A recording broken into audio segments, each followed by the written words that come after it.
Muy buenos días, bienvenidos a nuestro programa de los domingos, los encuentros que tenemos con el Papa. Lo que pasa es que tenemos encuentros más bien con el cardenal Bergoglio y con su amigo Abraham Escorca, el judío. Hoy queremos dedicar el programa, al ser la jornada, el Día de los Difuntos, al tema de la esperanza, porque yo creo que la esperanza cristiana es algo tan bonito, tan novedoso, sobre todo tan novedoso en el tiempo que le tocó jugar al Señor, que desde luego fue una novedad absoluta. Cuando muere Lázaro y Marta le dice al Señor: Señor, si tú hubieras estado aquí no habría muerto mi hermano. Y él le dice: Marta, yo soy el camino, la verdad y la vida. El que cree en mí, aunque haya muerto, vivirá. Y el que cree en mí y está vivo, tiene vida para siempre. Desde ese momento, la gran esperanza cristiana no es esperar a que haya otra vida, sino que nuestra esperanza tiene un nombre propio, que es el Señor. O sea, nosotros esperamos en el Señor, esperamos en Él, en sus palabras, y por eso vivir desesperanzadamente es empezar aquí como un infierno, porque vivir sin ninguna esperanza en nada terminas prácticamente ahogándote, ¿no? Autoahogándote, terrible. Y aunque te vayan mal las cosas y tú pienses que vas por un camino, como decimos vulgarmente, chungo, tú no te preocupes, que llevas al Señor dentro y Él no te suelta de la mano. Pues vamos a hablar de la esperanza. Cuento, como siempre, con mis colaboradoras favoritas, que son Teresa Comte. ¿Cómo estás? Muy bien, Javier. Esperanzada. Esperanzada.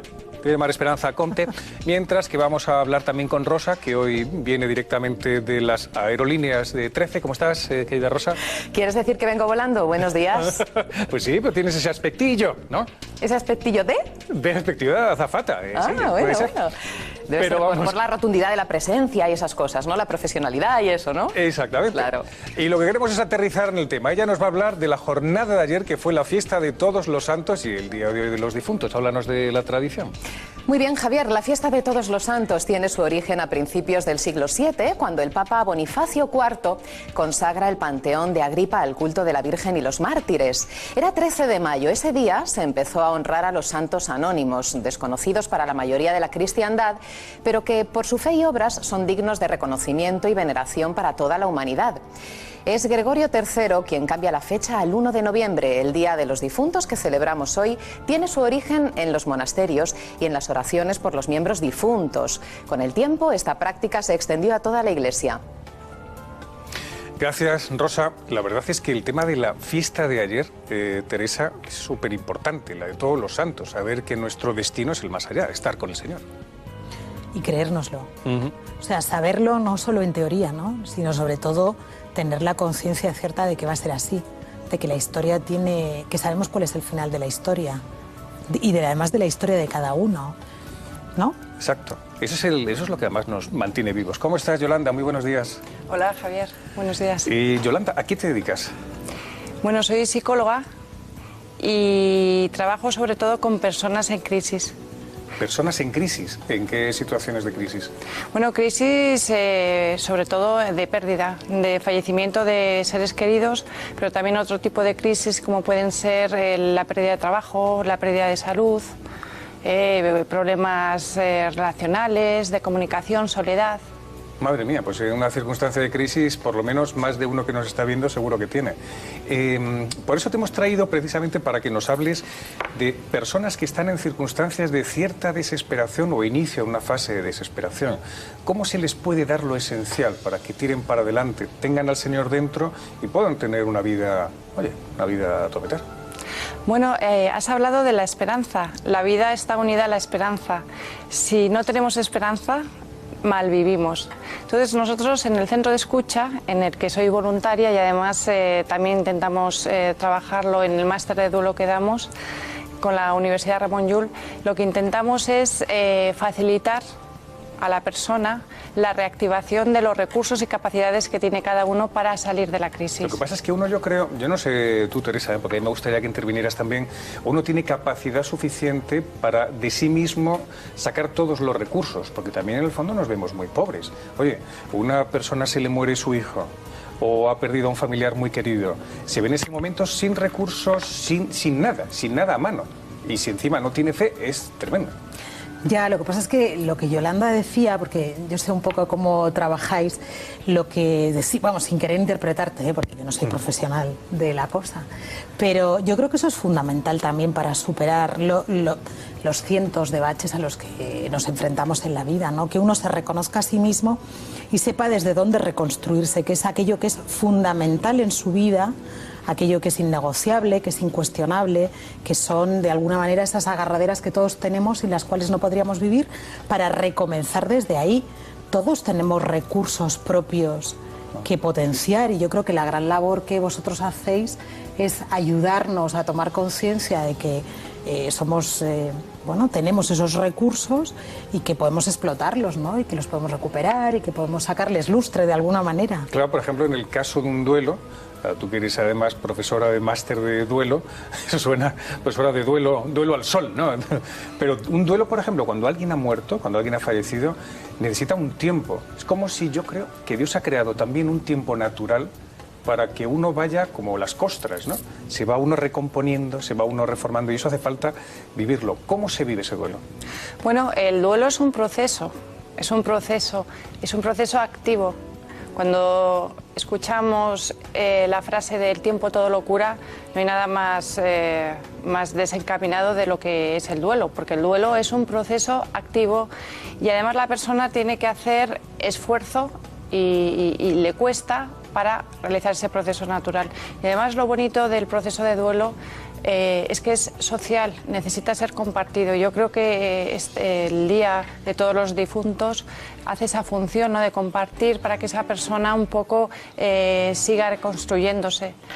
Y lo que hacemos nosotros en el Centro de Escucha es favorecer, como bien has dicho, lo tiene que hacer cada persona, mirarse dentro y descubrir cuáles son sus capacidades, reconstruir ese escenario, ese nuevo escenario sin la persona. Luego me gustaría que pusieras algún ejemplo, si a lo mejor es demasiado, ¿no?, llamativo, si dices algún ejemplo, pues alguien se puede sentir aludido, pero en líneas generales cosas han ocurrido en el centro. Pero Rosa, háblanos del programa cuando están hablando el Papa y Escorca. ¿Qué es lo que dice Escorca a propósito de la esperanza? ¿Cómo lo entienden los judíos? El rabino Escorca explica cómo el pueblo de Israel está a la espera, aguardan que venga el Mesías, que Dios se haga visible, tangible, en una realidad próxima al hombre. Y dice que en ese punto el judaísmo se parece al cristianismo, ya que también nosotros esperamos la segunda venida de Cristo. La espera de una vuelta, de una manifestación de Dios en la realidad humana. Eso es, de alguna u otra manera, es algo que tenemos en común. Para el cristianismo, la parusía, la revelación del Hijo de Dios. Para nosotros, un rey de carne y huesos. El Mesías no es nada más que un descendiente de David. Bueno, Jesús también lo era, ahí lo que nos diferencia con el cristianismo. Pero lo interesante de la cuestión es que desde un punto de vista simple y sencillo, lo que nos une es una esperanza de que es posible un mundo con la presencia de Dios mucho más fuerte. Vamos a ver, yo no estoy muy de acuerdo con Abraham Escorca. ¿Por qué? Porque él habla de que nosotros, los cristianos y los judíos, tenemos como un punto en común y es la esperanza, nosotros en la segunda venida del Señor y ellos la esperanza de que venga el Mesías. Pero si es que nosotros creemos que el Señor está presente hasta la Eucaristía en todos lados. Es decir, está el Señor, tenemos la esperanza firme de que podemos poseerlo, y Él a nosotros y nosotros a Él, ¿no? Bueno, la certeza, ¿no? Claro. Porque si no... Claro. Quiero decir que es una certeza, que nosotros creemos que eso es absolutamente cierto. No estamos creyendo en representaciones teatrales, ¿no? Claro, que es la o en presencia meras apariencias. Además, creemos fundamentalmente que Cristo se encarnó, o sea, creemos en la encarnación, ¿no? Dios se hizo hombre y eso no era una pantomima. Por lo tanto, cuando decimos eso de asumió nuestra condición humana, es que lo hizo, vivió en la historia y padeció los males de la historia. Y nos hizo el gran regalo de la Eucaristía, tú lo decías, ¿no? Por lo tanto, está aquí y ahora. Claro, con lo cual, esto es una pregunta que tendré que hacer a todos mis invitados, el darnos cuenta de que el más allá empieza aquí, porque la venida del Señor ya se hizo en el tiempo y desde ahora ya empezamos a vivir. Esther Rincón, ¿cómo estás? Buenos días. Esther. Dígame. Sí, es que no te oíamos. Estás trabajando en el Centro de Cuidados Paliativos Laguna. Sí, sí, sí. Bueno, pues allí, ¿qué trabajo tienes? Porque los paliativos, los enfermos necesitan muchos cuidados de todo tipo, físicos y espirituales. Pues principalmente es de acompañamiento al enfermo, siempre y cuando se pueda, porque los enfermos muchas veces no están como para recibir cuidados ni acompañamiento, y si no, pues estar de acompañamiento a las familias. El tema de que los enfermos, cuando llegan ciertas edades y cuando uno se ve dependiente, digan, yo lo que peor me puede suceder en la vida es ser dependiente y depender de los demás. ¿Cómo llevan eso y qué les lleváis vosotros? Bueno, nosotros le llevamos pues la esperanza de vivir, bueno, el final, la esperanza es morir también en paz, con lo cual, bueno, hay que valorar todos los aspectos positivos de su realidad, la que tengan en ese momento, es lo que les podemos llevar. ¿Y cómo se puede conducir, digamos, sus últimos momentos o esa vida? A veces los cuidados paliativos no son para los últimos momentos, pero... no, ¿cómo? muchas veces es para la familia incluso, claro. O sea, que no es solo para el enfermo. O sea, que la labor es muchas veces acompañar a las familias, ¿no? Los enfermos también. Y espiritualmente, llevarles al Señor para que vayan conociendo más en profundidad la densidad de la vida. Bueno, eso depende de las familias, es que te encuentras tantos casos y tan variados, hay gente que te acoge y lo que tiene ganas es de que le hables de Dios, y hay gente que todo lo contrario, y bueno, pues con comportamientos, con actitudes y bueno, con eso es con lo que le llega hasta cada uno, a cada familia. Es que hay mucha variedad, pero bueno, procuramos llevarles la esperanza. Gracias, Esther, qué buena labor hacéis en los cuidados paliativos en el centro. Se intenta, pero tampoco, la labor la hacen muchas veces ellos con nosotros, de transmitir la alegría y de la sensación que te vas tan llena cuando te vas a tu casa. Gracias, Esther. Nada, gracias a vosotros. Yolanda, ponos algún ejemplo de alguien desesperanzado que fue lentamente rehabilitándose por dentro. Bueno, más que un ejemplo concreto, podría decir que en general, en líneas generales, hay mucha desesperanza. De hecho, hay un momento durante el proceso de duelo en el que hay una gran desesperanza.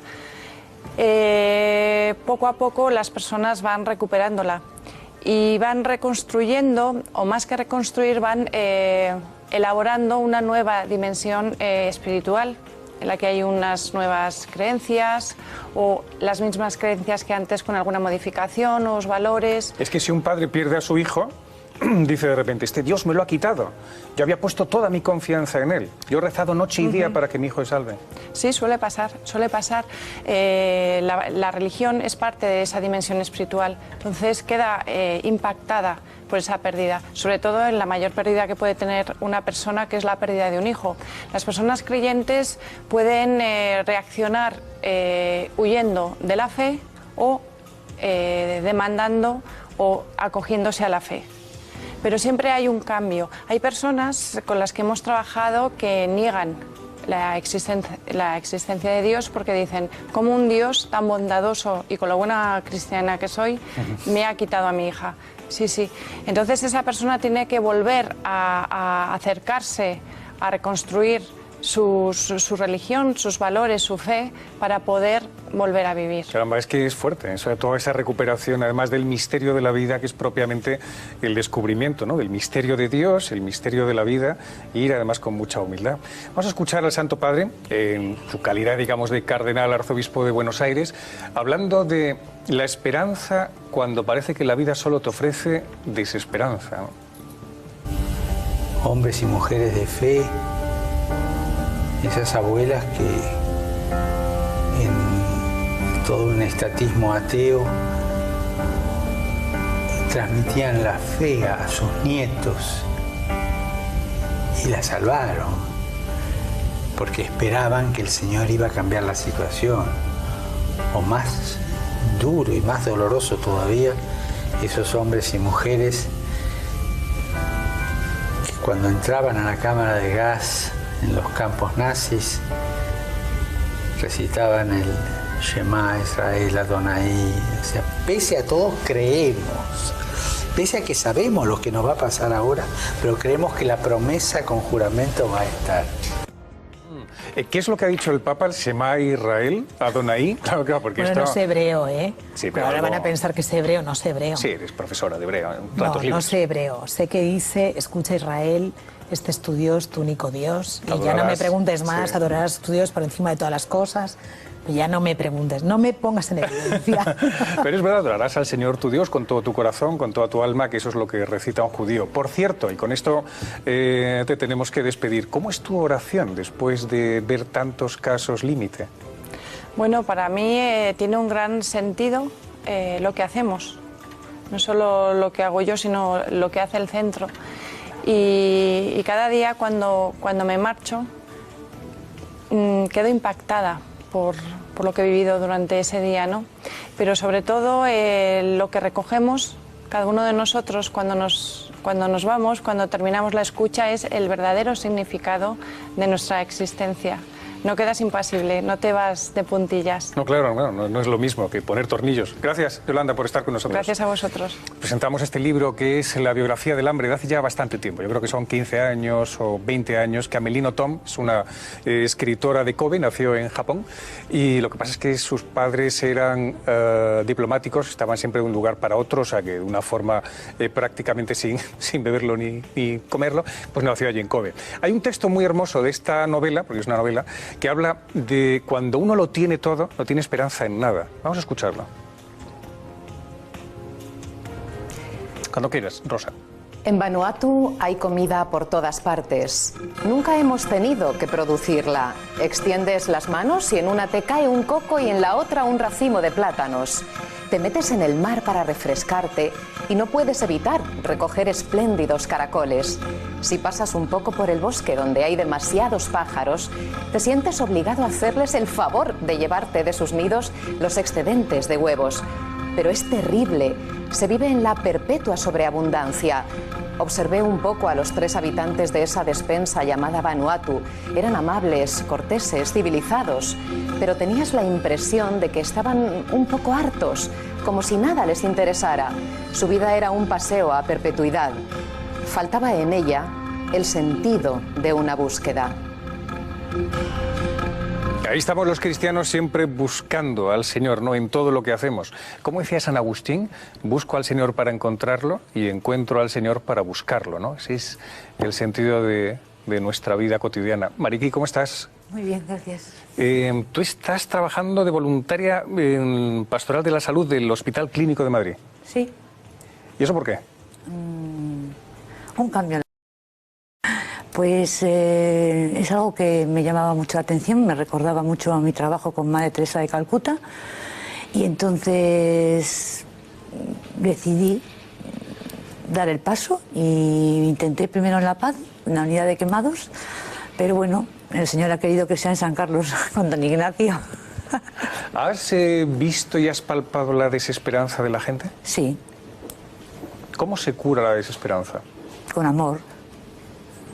Con oración, que ya lo que dice la Madre Teresa de Calcuta, que el fruto del silencio es la oración, el fruto de la oración es la fe, el fruto de la fe es el amor, el fruto del amor es el servicio y el fruto del servicio es la paz. Con amor. Eso de todos los días estar en contacto necesitas tener tú también tus buenas agarraderas, porque estar en contacto con el dolor a uno le deja bastante también dolorido por dentro. Sí. ¿Tus agarraderas dónde andan? En el Señor. Sí. Sí. Además, ¿a ti qué circunstancia te ocurrió? Una explosión de propano. Un accidente, ¿no? Me quemé. Sí. Hacía muchos años, ¿eh? Ahora 36 años, 37. 36 años. Ajá. Y me quemé pues, en el 85% de mi cuerpo. Quemaduras de 2º y 3er grado. Oye, esto que hemos estado hablando de echarse la culpa al Señor, tú que eres creyente, y dijiste, ¿cómo es posible? ¿Cómo me ha pasado esto? Tú no eres todopoderoso. Yo creo que se entiende, ¿no? Se entiende. Y yo, desde luego, me siento muy afortunada. Creo que el Señor a todos nos ha dado una vida para disfrutarla, vivirla y servirle y amarle. Y a mí me ha concedido una segunda oportunidad. Luego, doble cuentas me va a pedir. Caramba, vamos a continuar hablando contigo, pero vamos otra vez a volver a Escorca, a Rosa, que nos va a hablar de unas declaraciones del rabino. Escorca nos dice que no tenemos que estar aguardando a que todo venga de Dios, como si fuéramos unos vagos, que necesitamos su acción mientras nosotros descansamos. La esperanza consiste también en ponerse a trabajar. No pensar, todo vendrá de Él. Hay un dicho en hebreo: no nos podemos basar en el milagro. O sea, alguien que necesita algo no puede decir que Dios me ayude y quedarse sentado. No, la esperanza está en trabajar. Que seguramente, y aquí viene la unión de los dos conceptos, Dios te va a ayudar. No estoy de acuerdo tampoco. Vamos a ver, si tú haces las cosas, ¿Dios te va a ayudar? No entiendo. No entiendo. O sea, es decir, parece que Dios va por un lado y yo voy por otro. Entonces, si Dios me tiene que ver que yo trabajo y Él dice, como te veo trabajar, intervengo. No, bueno... ¿Cómo lo he visto? No sé, no soy intérprete cualificada de Escorca, eso es mucho más Rosa, pero ya que me preguntas, creo que Rosa y yo en esto estamos de acuerdo. No, yo creo que simplemente no, pero más o menos... La idea no es esa, Javier. La idea es que es verdad que muchas veces medimos la esperanza en términos de intervención extraordinaria de Dios en nuestras vidas, ¿no? Esperamos un milagro. Y el milagro es siempre algo extraordinario. Y además lo esperamos, pues a veces con impaciencia, pero normalmente sentados, ¿no? A que suceda. Yo creo que más bien se estaba refiriendo a que realmente, bueno, a eso que dice el refrán popular, a Dios rogando y con el mazo dando. Yeah. Quiero decir, nuestra vida aquí es una cooperación también con Dios, ¿no? Él lleva la delantera, por supuesto, pero se trata de hacer, de comprometerse y de confiar en que en ese hacer y en ese compromiso está Él. Eso me gusta más porque eso es más cristiano, es una cooperación. Bueno, es que yo soy cristiana. Claro, no ahí estás que otro ramalazo judío de vez en cuando le viene, ¿no? Pero es verdad que esa cooperación están los dos, estamos como en el mismo plano. Dios ha querido hacerse hombre para hacer el hombre Dios, ¿no? ¿Tú eso cómo lo has vivido, Mariki, en cuanto, por ejemplo, familiares difuntos? Porque todos pasamos por ello. Alguien, hoy celebramos el Día de los Difuntos, que ha fallecido. ¿Cómo te has podido tú acercar más al Señor y no reprocharle a Dios que la muerte sea esa interrupción tan trágica? Tengo que deciros confesaros, que la muerte para mí no es algo tan trágico, ¿no?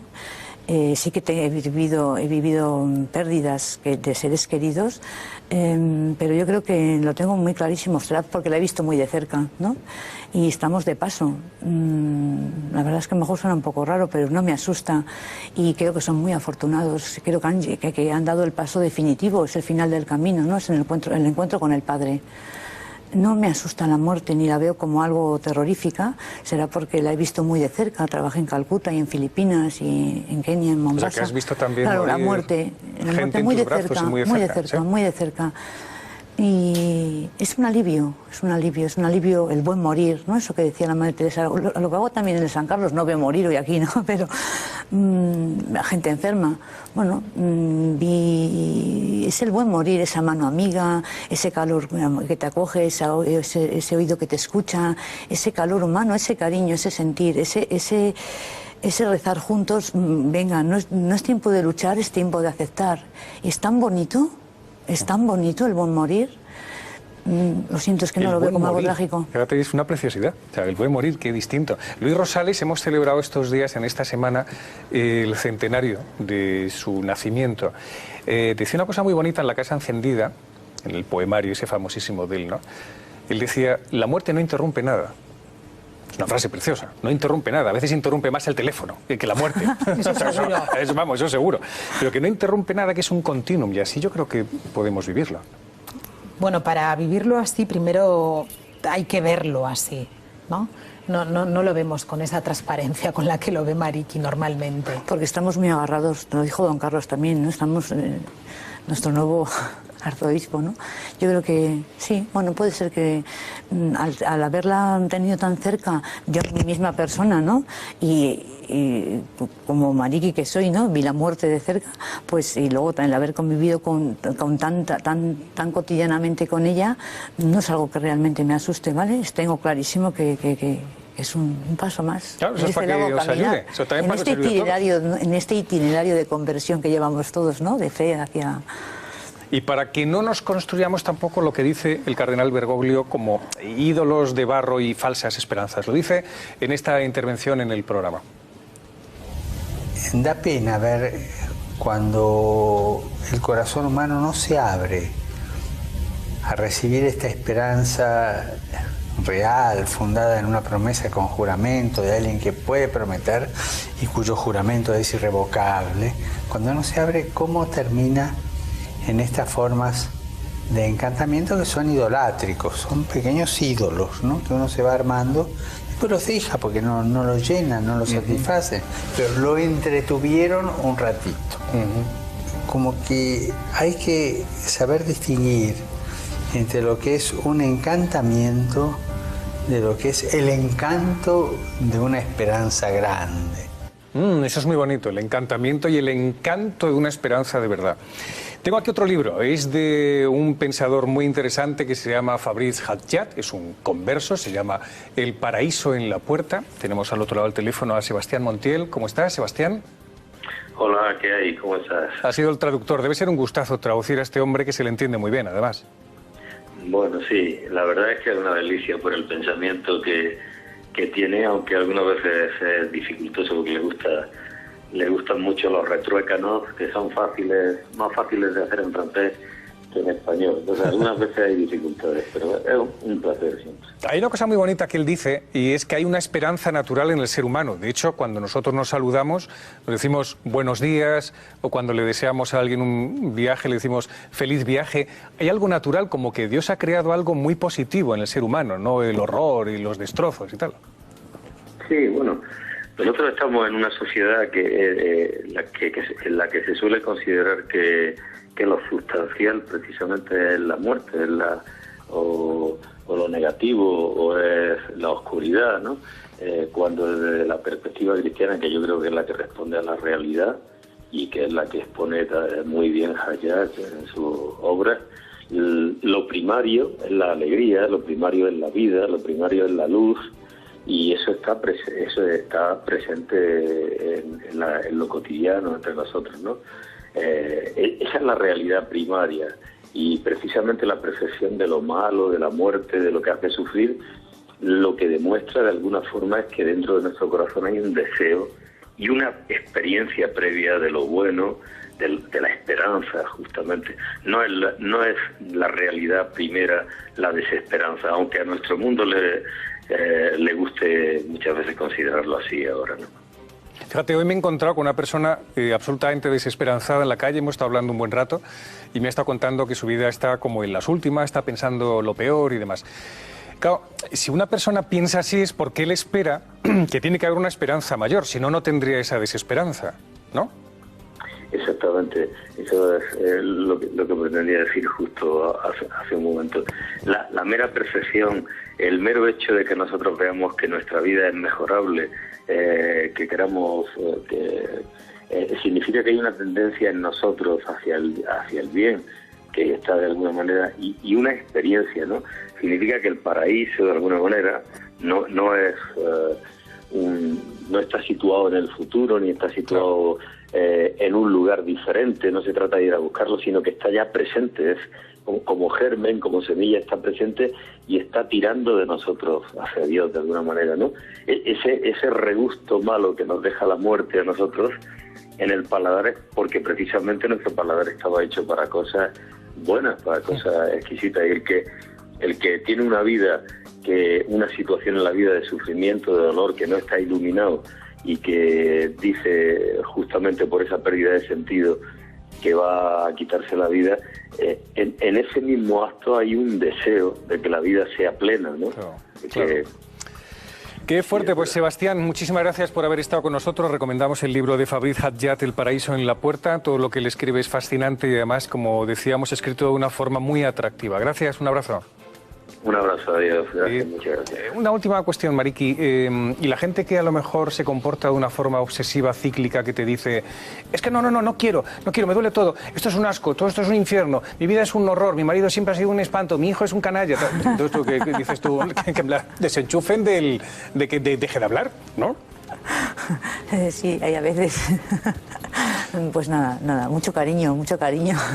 Si realmente el Señor no nos pide cosas extraordinarias, sino cosas ordinarias, lo pequeño hecho con amor de cada día, escuchar, ser esa mano amiga que escucha y tratar de irle dándole la vuelta a ese pesimismo que tiene ella o él, esa persona, pero todo con mucho cariño. Saber escuchar. La gente sabe enseguida si le estás escuchando, estás pasando de ella. Eso está clarísimo. El gran descubrimiento es ese, ¿eh? O sea, no solamente con que te vean que tú estás ahí puesto, no, si estás escuchando o no. La gente enseguida lo sabe, sabe. Más si están enfermos postrados en una cama. Pero bueno, qué chapa es esta, ¿no? Sí, lo saben enseguida, de verdad, enseguidísima. No, hay que tener cuidado. Sí, con esto casi nos vamos a publicidad, pero es que hay una cosa que el otro día vi en una obra de teatro que decían, cuando empiezan ya a decirte todo en diminutivos, malo. ¿Cómo ha comido el señorín del platito de hoy? ¿Cómo? Te tratan de una forma como si fuera el Memo. Y dice, no, esto no va en serio, no me están atendiendo al corazón. Me pueden tratar muy bien, pero no me quieren. Cuando uno quiere de verdad, sabe escuchar, sabe decir las cosas con cariño y no recurre a diminutivos y tonterías, ¿no? Bueno, vamos a continuar. Gracias, Mariki, por haber estado en nuestro programa. Gracias a vosotros.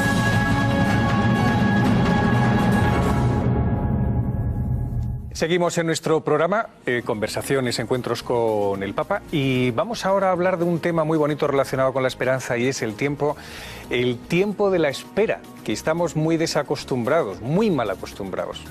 Rosa, ¿qué es lo que decía Escorca a propósito del tiempo? Escorca decía a propósito del tiempo de la espera lo siguiente. Escorca compara la manera en que nuestros antecesores usaban los medios para comunicarse, como por ejemplo la carta, y expresa con cierto desánimo la diferencia con la inmediatez de Internet, que nos hacen perder el tiempo de espera tan necesario. Gracias. ¿Podemos verlo? Cuando alguien quería mantener un contacto con un ser querido en otro país, se sentaba, escribía una carta, hasta cuidaba el léxico y buscaba las palabras justas. Hoy en día todo prácticamente lo hacemos en tiempo real. Escribimos un email y si el hombre está del otro lado de la computadora recibimos el email, y si no, a través de ciertos métodos de la computadora podemos llegar a hablar tranquilamente con la persona o escribir tranquilamente en tiempo real. Uno escribe y ya tenemos la respuesta.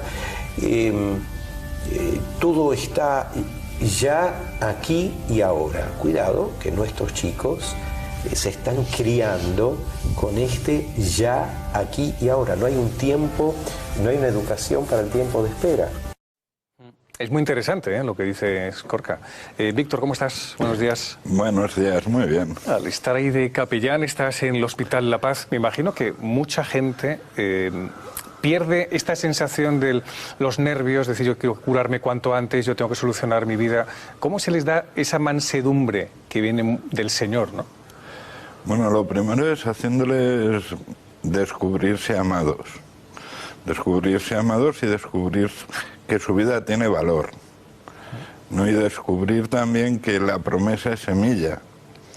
Todo eso es un proceso que va surgiendo, ¿no? Que es verdad, porque si todo esto es un proceso, pero es tan lento que el hombre parece que no está habituado a hacer las cosas con tanta lentitud. ¿Cuál es el proceso por el que una persona espiritual va como recuperándose poco a poco? ¿Qué casos has visto tú de gente que lentamente han ido viendo las cosas con una luz nueva? ¿Y cuál ha sido el detonante para ese cambio? Bueno, casos hay muchos, ¿no?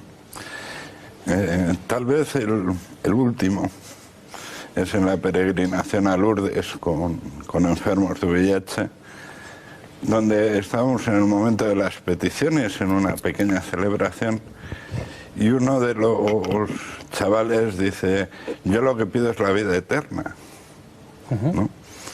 Luego, hablando con él y comentando en el grupo, decía, yo ya no espero lo inmediato, refiriéndose a lo que ha dicho Escorca y a lo que tantas veces dice el Papa, ¿no? Que no es un optimismo de lo inmediato, sino un descubrirse profundamente amado y desear que ese amor continúe, ¿no? Y saber que la vida se transforma, la esperanza se transforma, ¿no? Y que el amor ya nos ha sido dado, ¿no? Es que además, fíjate, con eso de que mientras estábamos maquillándonos, lo comentábamos Teresa y yo, que el cielo empieza aquí abajo, en la tierra. O sea, la conciencia de tener, de saber que tú empiezas aquí a vivir el más allá, o sea, que el más allá no es una novedad tan absoluta, sino que empiezas a vivirlo aquí, debe provocar en el hombre también una sensación de, oye, yo tengo que conocer al Señor más de cerca, ¿no? O sea, porque es que no va a ser una sorpresa cuando llegue allí, sino, Señor, ya te he tratado en la Eucaristía, ya te he tratado en la oración, ya te he visto en los enfermos, ya he estado contigo, ¿sabes? Bueno, y de responsabilidad, ¿no? Para aquellos que Dios ha puesto también en nuestro camino. Porque no es solo una relación con Él al margen de la relación que establecemos con los que viven con nosotros, ¿no? Es decir, el más allá empieza en el más acá, decía Ratzinger en un libro, creo que en uno de sus libros sobre fe, verdad y tolerancia, creo que era, decía eso, ¿no? El más allá empieza en el más acá. Este es un camino, es un proceso. Antes nos lo decía Mariki, ¿no? No hay una ruptura. Claro. Es un camino que vamos andando. Nos la estamos jugando aquí. Eso lo decimos además muy bien con la palabra drama, ¿no? Que la vida es como un drama, ¿no? Que todavía, a ver cuál es el desenlace de este drama. Pero para mí tener esa conciencia es muy importante, ¿no? Nos la jugamos aquí. Sí. Y los que viven con nosotros se la juegan aquí también. O sea, que si no nos portamos bien con los demás, no estamos alcanzando tampoco eso que es la vida eterna, que es la santificación, ¿no? Sí. Esa responsabilidad tan tremenda de la que hablas. Vamos a escuchar al cardenal Bergoglio hablando de la esperanza. Más cosillas. Regalo de Dios. Nosotros, por nosotros mismos, no la podremos lograr.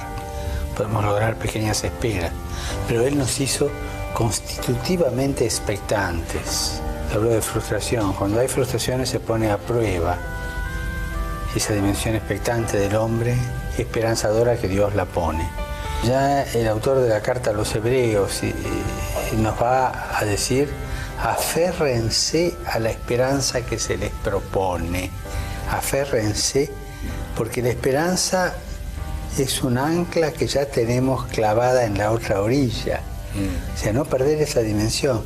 Ya está el ancla en la otra orilla. Aferrate a la soga, es la esperanza que te propone, porque la esperanza no defrauda.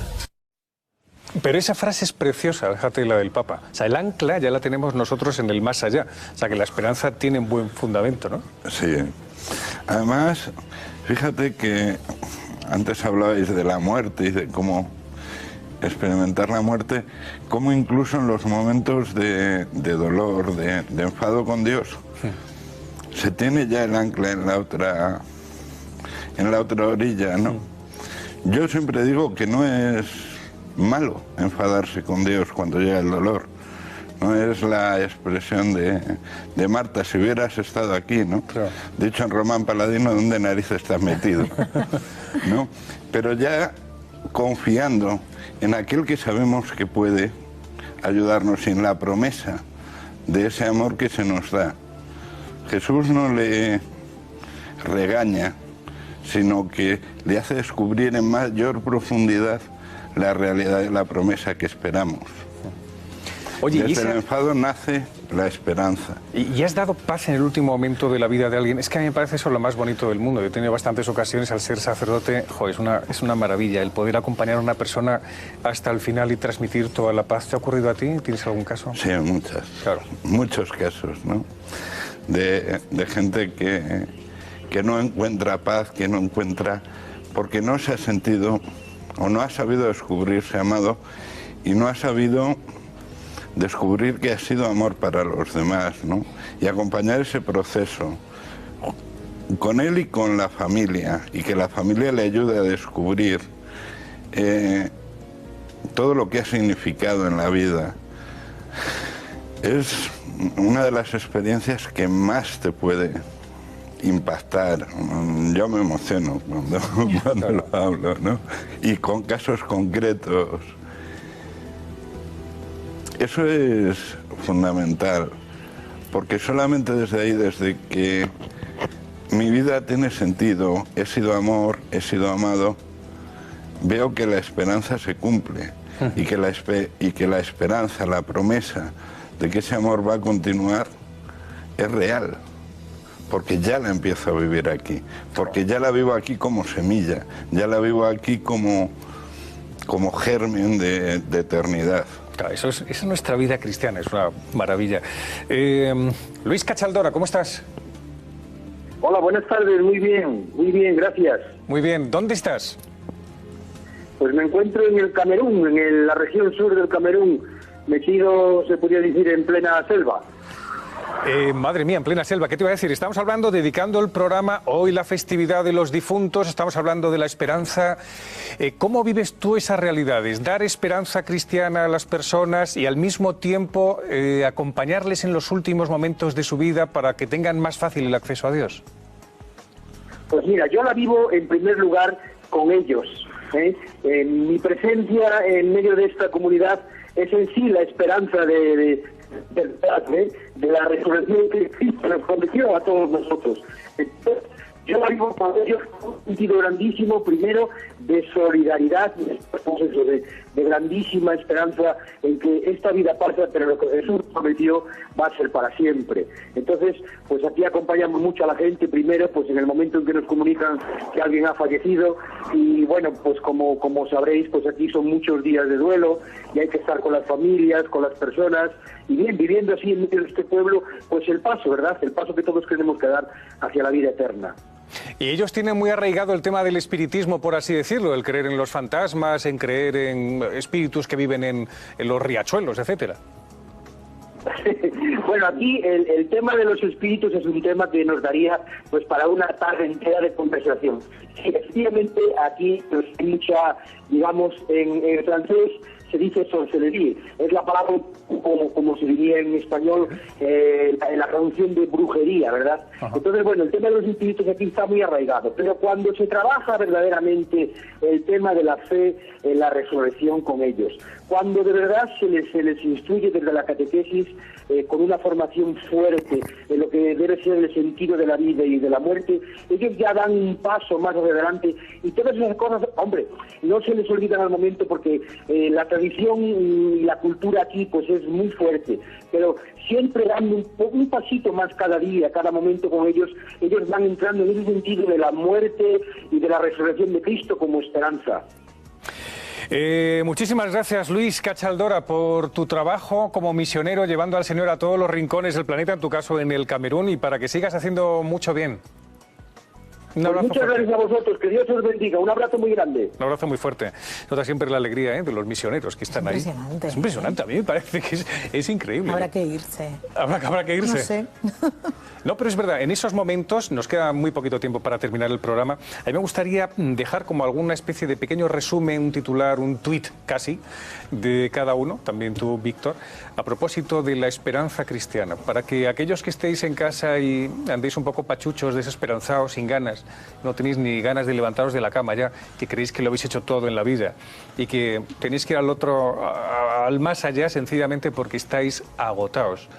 ¿Qué podemos decir para que el Señor esté ahí dentro de cada uno? ¿Qué piensas, Teresa? Mira, yo estaba pensando una cosa que no es mía, pero la hago mía e intento aprenderla todos los días. Tengo un amigo sacerdote como vosotros dos, que precisamente en momentos de desesperación siempre dice lo mismo, ¿no? Que una de las cosas más complicadas es entender los tiempos de Dios. Y lo resume muy fácilmente y lo explica muy fácilmente. Dice él, el tiempo de Dios es el presente continuo. Y a mí eso me ayuda a situarme en ese modo esperanza, ahora que se usa tanto esa expresión así, dices lo del tuit, pues, ¿no? Porque lo del está viniendo, ¿no? Te pone en otra sintonía. Ajá. O sea, que ya te has puesto en WhatsApp en el modo esperanza, ya te veo. Víctor. Yo tal vez diría que tenemos que vivir desde la esperanza y no desde las esperanzas que compramos, ¿no? Porque todo lo que compramos en este mundo consumista es para que compremos más y al final nos deja vacío. Si no, el mecanismo empresarial no funciona. Sin embargo, la esperanza que nos da Jesús es una esperanza que ya ha sido derramada, que ya ha sido dada. Que vivamos desde ahí, desde una esperanza que no acaba. Gracias, Víctor, por haber estado con nosotros. Un abrazo muy fuerte. Teresa, gracias por haber colaborado como siempre. Gracias. Encantada. Nos tenemos que despedir ya. Me despido también de nuestra querida Rosa Escorca. ¿Cómo estás? Es que es así. Algún día le tendremos que traer al programa y se lo tendrás que decir a él. Es verdad. Pues vamos a traer también al Santo Padre, a ver si puede. Un abrazo muy fuerte. Nos veremos el próximo día. Recordad, no va a ser el próximo domingo, porque el próximo domingo celebramos la fiesta de la Almudena en Madrid. Haremos también la misa con el nuevo arzobispo de Madrid, Carlos Osoro. Nos vemos dentro de 15 días. Un abrazo fuerte.